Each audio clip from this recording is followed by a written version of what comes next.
Hi, this is Roy Worley. Welcome to the interview show that brings on guests from all walks of life. Yeah, it's here that they tell their stories and delve a little deeper into their lives to see what got them where they are. So grab a drink, have a seat, and relax, because this is the Leo Effect. When was the last time a short movie shook your emotions to the core? When was the last time a short movie caused you to rethink everything you stood for? When was the last time a short movie made you proud to be an American?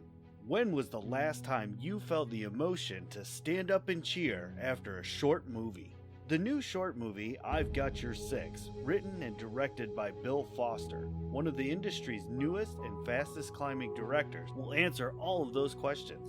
Rarely has there been so much packed into a short movie that when you leave, you'll feel more proud of our American military veterans. A movie that was cast only with American military veterans will have you on the edge of your seat, cheering for our veterans and what makes America great.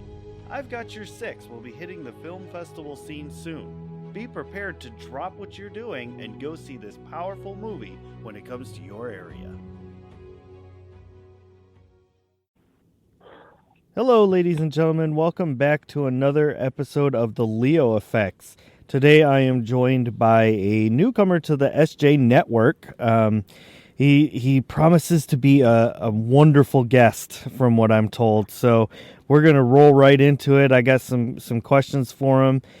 This is Mr. Patrick Lescarbeau. How are you, sir? I'm just great. How are you? I'm fantastic. So I guess we'll start this thing off the way I normally do. It seems like a good place to go. And I would just like for you to tell the listeners out there, what exactly is it that you do, and maybe what are you known for? Sure. I am an actor, writer, producer, director, father of six. That's probably what I'm most known for, at least in the local area, is my six daughters. Oh, wow. But yeah, and I've been doing the acting portion of everything since I was 9 years old.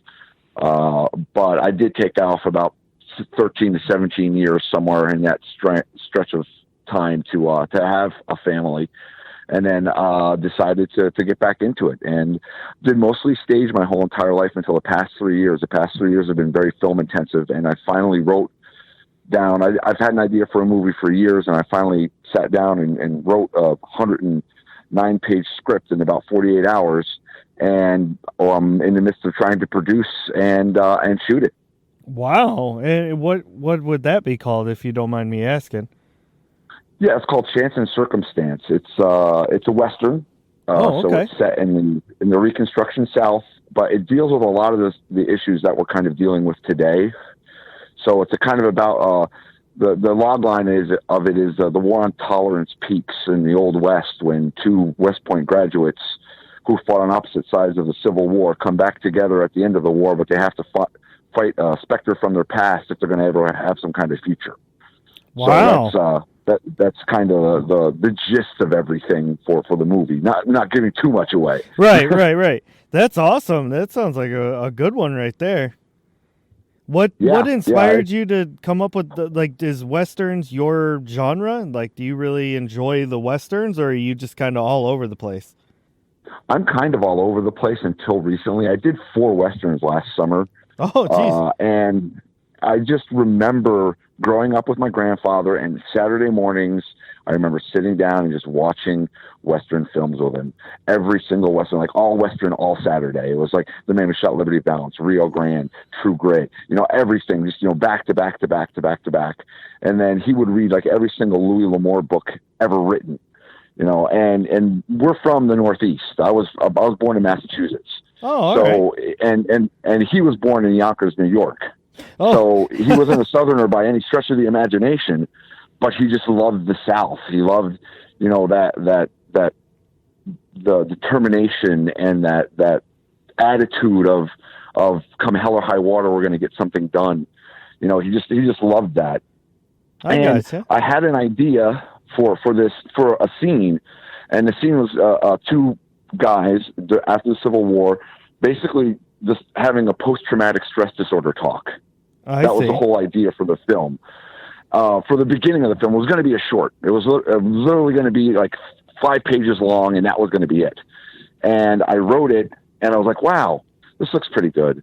But what happens before this? So then I went back to the beginning, and I wrote the beginning of it up to that point. And I was like, okay, well, this isn't the end of the movie. What happens after this? So then I wrote kind of what would happen after it, and then I had 109 pages. And I was like, wow, okay, this is an actual script. This is a full feature-length script. That's awesome. Isn't it crazy how things just kind of unfold like that? Yeah, it was very strange. It was, like I said, I sat down just to write that scene, and I banged out that scene probably in about 45 minutes to an hour, because I'd had it running around in my head for a while, and I was just finally putting it down to, well, back in the day, you would say putting it down pen to paper. I was putting it, bits to computer screen. So I did that, and then I was like, well, listen, and then after I wrote it, I was like, well, you always think that your writing is good. You always think, oh, I've written a masterpiece. I've written, but this is the first thing I'd ever written. So I was like, well, let's see if it's any good, So I submitted it in a couple festivals just to see if it was any good at all. And I won the first festival that I entered into. I entered into the Wild Bunch Film Festival, and I won Best First-Time Screenwriter and Best Face-Based Concept. So I was like, okay. So I entered in another one. And I won the Los Angeles Film Awards for on a merit award, the honorable mention. Oh, So I won that. Then I put it in the Austin Spotlight Festival, and I won most original concept. So I was like, well, you know what? Maybe I've got something here. yeah. Maybe this is something that I can do. So then I reached out to all the people. Like I said, I had done like 4 Westerns that summer. I reached out to all those people who we were doing Westerns, who I was doing Westerns with. And I sent the script and the NDA and the script to a couple of them and said, look this over for me and tell me what you think. And every one of them came back and said, you've got to make this. You've got to make this. This is the perfect time to make this movie. And I was like, oh, well, okay, well, how do I fund it? I don't have enough money to. So I went down, and I have a business background. So I sat down, crunched some numbers, and said, okay, how much is this going to cost me? So I looked, and I was like, okay, use haggle for low budget rates, and looked at all that stuff. And I was like, all right, so I can do this for $60,000 if I do it right.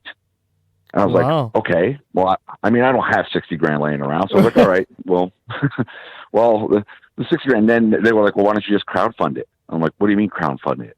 They're like, well, there's things like Kickstarter and Indiegogo and GoFundMe and whatnot. I'm like, okay, well, let's see. So we did. We put a crowdfunding website together. We did a casting call. We did everything. We've just barely gotten the selections in because we did the casting call on the 21st of December, and we've got our picks in. So there's 4 people who are basically making the casting decision. So we've got our picks in, and we've got to discuss the ones that we don't agree on, and then but in the meantime, we started the crowdfunding campaign. I'm like, I don't know about this. People, you can't get people to donate $3 to poor children in Uganda. What? Right. No one's going to donate to this, right? Yeah. So I started it on December 31st. We're the 6th day into our funding campaign, and we're already at 15% the budget. We've already raised $9,147 for it. Wow, that's impressive. So that's kind of what I'm doing now. And it's kind of taken on a life of its own. So, I've got a great production staff.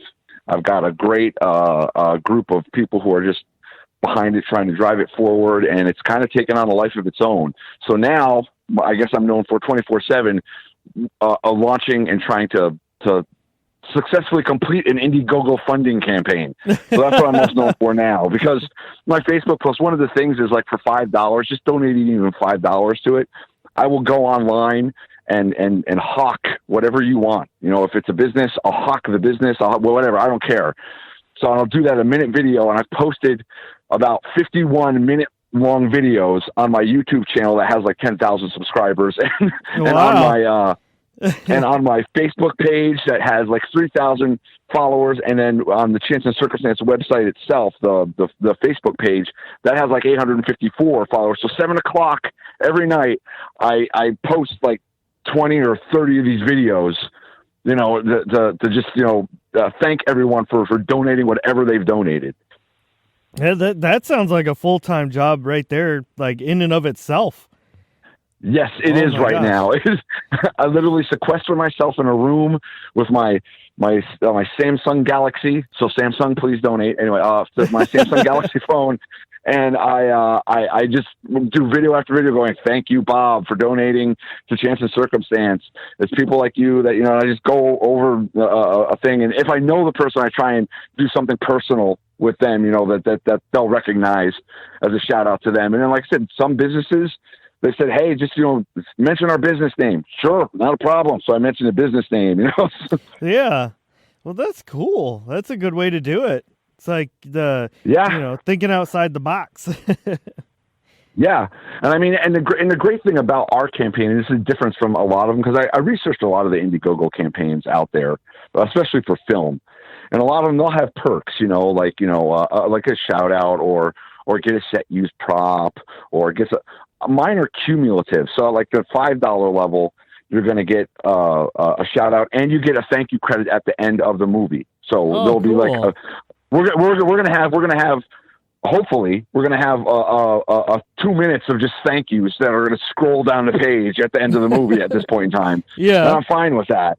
But then at like the $50 level, you get a set used script signed by all the principal cast. Oh, wow. Then at the $100 level, you get a poster signed by the cast, but it's cumulative. So you'll get the poster. You will also get, at the $100 level, you will get the poster. You also get the script. You also get the shout out. You also get the thank you in the end credits. I see. Okay. So, yeah, all the way up to like the most expensive one is $3,000. For a $3,000 donation, we will bring you onto set. You will spend a day with the principal cast. You will be a background character in a scene with the principal cast. And even if that doesn't get put into the movie, you will get that clip for your own edification. Oh, sweet. So you'll have your own, so you can always say like, look, I was on a movie set. There's me right there. Right. Even if it doesn't make the final cut. Yeah, oh, wow. That is wild. Dang. Yeah. So, and I mean, like I said, we've got 51 backers so far, and we've actually had 2 people decide to come out to set. And like I said, I'm paying for their hotel lodging because where we're shooting the scene, there's a nice brand new Best Western hotel. Best Western, please sponsor us. Right across the street from the Blanco Buggy Barn, which is where we are shooting here in Blanco, Texas. Blanco Buggy Barn, please sponsor us. And, so I'm going to put them up for the one night there, and they're going to, like I said, they're going to have a call time. They're going to come to set. They're going to get dressed in period attire from our wardrobe department, and they're going to be a background player in our film. That's really, really, really awesome. I wish I was closer to do that. That'd be amazing. Yeah. So kind of, getting to know you a little bit better personally, or on a personal level, I guess, would be, so what got you started? Because you said you had a business background. Were you just, kind of like, oh, well, business isn't for me, I think I want to try acting? Or was it kind of a simultaneous It was completely the other way around. Here's what actually happened. So I went to college, and I was actually a performing arts major at Johnson State College, Vermont. Johnson State College, please sponsor my movie. And my dad, I remember coming home from break, and my dad was like, so I mean, what are you going to do for work when you get this degree? I was like, well, Dad, I'm gonna act. Yeah, but I mean, like, how are you going to eat? well, Dad, I'm going to act. Well, yeah, that's good. Well, how are you going to pay a mortgage? Well, I'm going to act. And I started thinking, like, well, you know what? Maybe my dad's right. Maybe I need something. Maybe what if this doesn't work? What if I will have no discernible skills other than the ability to lie. Which is great if I was going to be a politician, Yeah, but that wasn't in the cards for me at all. So I decided, okay, well, I've got to, theater and film, it's a business. I'll go into business. So I'll learn the business background of it. I got enmeshed in the business background of it, and then it just kind of became my hobby then instead of my career. I was still acting, but I was doing it in community theaters. I was doing it in a ton of places. I was doing it all over upstate New York, all over Vermont, Massachusetts, Virginia. I did some, and I was still acting, but I wasn't doing it as a means of making a living. It was all volunteer at that point in time. Right. But then of course, kids came along and, and my job kind of became more demanding, and I just worked in the business world, for 13 years straight, just never even acted at all. Didn't do anything. And then one day I was driving to work from where I lived, and I drove by this, and I never even noticed. I'd driven by it for a year and never even noticed. There was a community theater I drove by every single day. Oh, wow. So I was like, well, you know what? I wonder if I still got it. I wonder if I can still do this. So they said auditions. There was auditions for a play called Drop Dead. So I went, I'm like, you know what? I'm going to go audition. See if I still got anything. See if I can still, do this. So I went and auditioned, and I got a role. Oh, cool. And then I got the next 14 roles in a row there. I did 14 shows in a row for them while I was doing my corporate gig, which was, because it was right down the street from where I lived. So I was like, great, this is perfect. I drive by it. I just drive by on the way home, stop by, go to rehearsal, and go home. Yeah, there you go. Well, yeah, well, the guy who was the artistic director there, his name is Mike Rademakers. Mike Rademakers has been in Hollywood. He was in Hollywood. He was John Goodman's stand-in for a number of years. Oh, wow. And yeah, and he had seen me do it, and he goes, "Why don't you do this professionally? Why aren't you trying this professionally?" I was like, well, I tried when I was young. I sent out all my headshots and resumes and got absolutely nothing back from anyone. I even went to like a bookstore, bought this thick book that said all the casting directors and agents throughout the whole entire country. And I mailed out my headshot, my resume to all these people. I never heard anything back. And he's like, well, dude, there's the internet now. And I was like, well, yeah, but I said, the internet's for like Amazon Prime and porn. That's, Right. He goes, yeah, he's like, well, no, there's casting sites online. I'm like, there are not. And he's like, yeah, there are. And I was like, so sure enough, he pulls one up and I look at it. I'm like, wow, there's okay. Well, what the heck? Why not? So I didn't even have headshots anymore at this point in time. The only headshot I had was sitting in a drawer. It was from when I was 25 years old, and it didn't look anything like me anymore. Right? Yeah. It was a black and white. It didn't look anything like me. So I'm like, okay, well, for these community theater shows, they always take a headshot of you and put it up on the wall outside of where you go into the theater or whatnot. I'm like, give me one of those headshots that we took for, the Drop Dead, or I can't remember what show it was. I think it was actually Zombies from the Beyond. So I'm like, give me that headshot. So he gives me that headshot, and I scan it in, and I start sending it on, and I got an audition request. So I went and I auditioned, and I got that role. And then I sent out some more, and I got another role. And then I got another role, and then I got another role. And then one day my wife looked at me and she said, are you happy what you're doing? Because at that point in time, I was working for a resort. I was a reservation sales coordinator for a multi-million-dollar resort. And, which meant I had to talk to like really rich people all day long about their spa treatments and their waxings that they had to get done and when they had to get them done and all this stuff and when they were going to come in with their family and whatnot. And I had to arrange all of their itineraries. So that's what my job was, making sure that all the guests' itineraries were done properly. Gotcha. So, yeah. So she was like, do you like your job? I'm like, no, I hate my job. I hate the general public. They suck. I said, especially the rich general public. They really suck. So she goes, well, why don't you just quit and do the acting thing full time? I was like, and then of course, and Anna starts telling me that, well, because I like to eat. Right. Yeah. And she's like, yeah. And she goes, well, we can take care of that. I'm like, well, but I like living in this house that we live in. This is instead of living in a box with 6 kids. I like this. She goes, well, she goes, we've got equity in the house. Why don't we sell the house, take the equity, buy a smaller house, and put a plan together where within 5 years, if you're not making what you were making here, well, then we revisit it. I said, you sure about that? Because, I had benefits there. I had a steady paycheck. It was every 2 weeks I got paid. I always had to go to the doctor. Not a problem. I had health coverage. I had all. She's like, yeah, let's just do it. I'm like, well, okay. So, and lo and behold, we did it. And I've been a full-time actor ever since. That is awesome. That's like the best origin story ever. That's So, great. yeah, and I mean, it helps to really have someone, and I think this is what, and it's not that my parents didn't believe in me at all. I think they did, but they were just, as parents, and I can say this now because I got 6 daughters, they were just concerned. Right. They were right. just concerned and were voicing their concern, but at a young age, you don't see it as concern. You see that as them destroying your dreams. You know, they're like telling you that this is a stupid idea. You should go work at Burger King or whatever. You know, they're just, you know, Yeah. So Burger King, please sponsor my movie. And, what they were doing is just saying, hey, keep your options open. Make sure that you've got more than one form of income. Right. You know, don't rely on one thing. Because my dad, loved my dad to death. My dad was an analytical chemist for Texaco. And I mean, and I think this is where it came from for him, is that Texaco got sued by Pennzoil, I believe. Pennzoil won the lawsuit, and Texaco had to lay off a bunch of people. My father was one of those people. He had to be laid off. But the only thing he knew was analytical chemistry. That's it. That's all he knew. He didn't know anything else.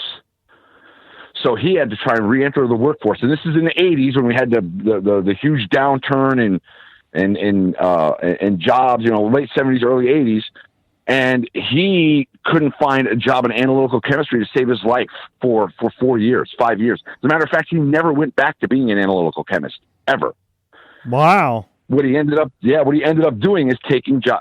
He was a night security guard at an insane asylum for a while because he's a big guy. So, and he was a quality control assurance guy at a tape company for tape. Okay. So, and then finally he ended up being at IBM, but he wasn't an analytical chemist. He was just working on the manufacturing line there, making microchips, you know. Okay. But that's, I think, where his idea of like, look, don't put all your eggs in one basket came from. So me being, you know, the angsty teen, you know, I was like, well, my dad thinks I'm stupid for being an actor. My dad thinks I'm crazy. My dad, you know? Right. Yeah. And that wasn't what it was, because I talked to him years later. I mean, he's thank God he's still with us. But I talked to him, and I'm like, Dad, what was that talk about? He goes, the talk was about making sure you have other avenues open to you, that you're a versatile person, that you don't just do one thing and you can be great at one thing, but be good at others as well. And that's what he was trying to say to me. But I, being a teen, didn't hear it that way. I heard, you're going to starve to death. Yeah. You're never gonna make it. What do you think you are, Robert De Niro? You know, that's what I heard in my little pea brain as a teenager. You know, when I was applying to college, I didn't hear the fact that, like, hey, make sure you got options. Right. Yeah. You know, and that's what I am now. It's really funny because my wife will say, she'll say something like, yeah, well, can we do? I'm like, well, yeah, I did that because I had a bunch of jobs. I worked at Walt Disney World. I've worked at, I've worked for, stores like retail stores, retail outlets. I worked for Best Buy for a while. Best Buy, please sponsor my movie. I worked for a bunch of places, and I have a wide breadth of knowledge now where I can pretty much drop myself into any situation and go, okay, I can. That might not be exactly what I've done before, but I've done something similar to it, and so I can figure this out. That's awesome. You know, and I can do this job. So I mean, like, I've done a ton of jobs. I've lived all across the country, and I finally came to, at the age of 40 something. I came to the realization that, you know what, I was working, I wasn't living. Right. Yeah, exactly. So I finally decided that, you know, I've worked long enough. It's time for, and again, it really pays, and it's really great to have a partner behind you who supports you, that says, like, look, you're not happy. Go be happy. We can figure this out. Exactly. You know, and I got lucky. I got very lucky. And and just for all those people out there, no, I didn't meet her in a Starwood night one night and we've been married forever. No, this is my third wife. This is my third. So the third time is the charm. Okay. So the third time was the charm. But yeah, it's very important to get someone like that behind you that believes in you and believes that you can do this. And is like, we're in this together. We'll figure it out. But I would rather you be happy and us not make as much money as we were making than to be miserable and rich. There you go. And that was her whole take on it. Because again, we've got 6 daughters. If I'm coming home miserable, then the kids are going to be miserable. If the kids are miserable, they're going to make everyone else around them miserable. So it's kind of like a domino effect. Right. And yeah. It's just worked so far. Like I said, I'm in year 3 of my 5-year plan. But see, and this is where my business background comes in. I have a really good friend who does all my books for me, basically, kind of keeps my stuff in line on what I've done year over year. And I have doubled my income every year for the past 3 years. Dang. So the case is to double the income because, again, I don't trust me. I would love, Martin Scorsese to come up to me and say, hey, we want you to be leading our next movie. I have a great idea that that's not going to happen, but I can make a living doing this without being Robert De Niro, without being Al Pacino, without being a George Lucas. You can make a living doing this. And I think that's the thing that I had to get through my mind as well. Right. And, that's awesome to have that kind of support and to actually have come this far in it. Like that speaks volumes for your character. That's awesome. Yeah. I'm saying it ain't been easy. Trust me. It's not, you got to get used to a lot of no's, so, right. And for every audition I've gone on, I audition, and this is no joke. So if you're a working actor and you're out there thinking like, oh, I'm just going to go and I'm going to audition for Stranger Things and I'm going to be a millionaire. That's not going to happen. This is how it normally happens. You just grind away. You take part after part after part. You will do 100 to 200 auditions before you'll land an actual part that pays. You will then, because I do about 9 to 10 auditions per week, at least, video auditions or live auditions. You just got to keep doing it. You got to keep doing it, and you got to keep grinding at it. You got to keep going and knowing that, and it's not about the next break. It's about, okay, the next one I'll get booked on. The next one I'll get booked on. And then finally you build up a name for yourself where people seek you out, because I have been sought out for roles now at this point in time, especially in the state of Texas. There are people who I don't even have to audition. They just call me up and say, I want you to do this role. But I'm the kind of guy who's like, no, I'm not just going to do this role. Give me the slides. I will come in and I will read for you. But thank you for thinking about me and me not having to submit to audition for you. You want me to come audition for you. Thank you for that. And I will go in and I will audition, and, and 9 times out of those 10, I'll get the role. Like, it was a great story is a friend of mine who wanted to work with me forever. She just cast a pilot and shot a pilot in New York City. Good friend of mine. She's wanted to work with me for the past 3 years. So she said, hey, I've got this pilot, and I went down to New York City and I auditioned for it and I didn't get the job. And she was all freaked out. She's like, I'm so sorry. I'm like, hey, that's the way this works. In my opinion, that's the way this works. It's not guaranteed. Somebody did a better audition than me. Great. I want your thing to be a success. If they think that's the better person, then go right ahead. I get it. But don't worry, because she's like, well, I really want to work with you. I'm like, I'm not dead.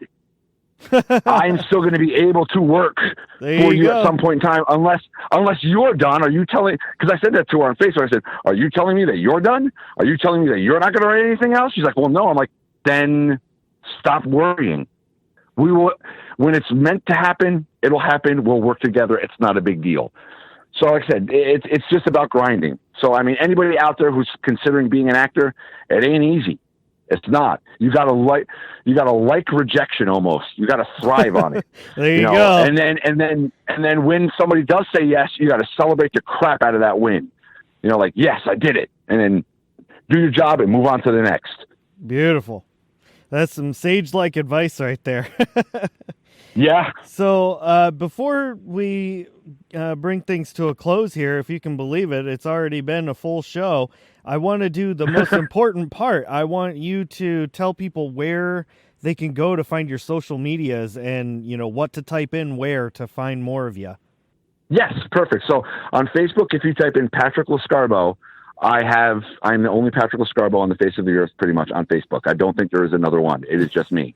So It's my first and last name. You'll find me. I have 3 pages. I have 2 actor pages and 1 just personal page. Now, for the film, you can find us on Facebook with the little ampersand, not ampersand, the little at symbol, at Chance and Circumstance Film, all one word. And you can find us there on Facebook. From that Facebook link, you will be able to find our Indiegogo campaign, which is on Indiegogo. And if you even just go to Indiegogo and type in Chance and Circumstance, it comes right up as a feature film being shot in Texas and Oklahoma, both states. Nice. So those are the easiest ways to find me. You can find me on Instagram at Patrick_Lescarbeau. You can find me on Twitter and here's where it gets weird. Twitter is Patrick EL3. Don't ask me why it gave me that. It just did. All right, then. And then you can also find us on Instagram at Chance and Circumstance. That's just an Instagram handle as well for just the film. Okay, awesome. And on IMDb, of course. If you look me up on IMDb, I'm there, and all those links are there as well. Nice. Well, there you go. One-stop shopping. I like it. Yes. So, yeah, I just want to say thank you so much for coming on the show. You've been an amazing guest. Like, you had some of the best advice. I mean, real, no kidding advice. Like, hey, I'm not going to sugarcoat it. This is how it really is. This is how it happened. I loved it. You've been great. Thank you so much. Hey, my pleasure. Thank you for having me on. And everyone, just even go and check out our Indiegogo campaign and check out the Chance and Circumstance website. Like it, share it. And we're not proud. We'll accept $2 donations. We're not proud. If you want to put in $2, we're like I said, we're not proud. We're just trying to feed our cast and crew. That's all we're trying to do. There you go. And, you know, as I always say, thank you to the listeners out there. Without you guys, I wouldn't have this show. I truly, sincerely do mean that. Thank you all one last time, and we will see you later. Ladies and gentlemen, boys and girls, creatures of all ages, what an amazing show. Thank you for lending an ear and joining us. I'm the host, Ray Rumsey, and if you want to hear more interviews, simply head to anywhere podcasts are heard, Facebook or Twitter, and search The Leo Effects, with an A, not an E. If you'd like to hear me doing silly voices and making a general fool of myself, head over to Shattered Dungeons on YouTube, Facebook, and Twitter. We live stream every Tuesday night. More projects are in the works. For now, stay tuned for more interviews. To book yourself as a guest, you can head to theleoeffects.wixsite.com/podcast or send me an email at theleoeffects@gmail.com. Remember, this has been The Leo Effects, and great shows require great listeners, just like you. Thank you, and we'll see you next time.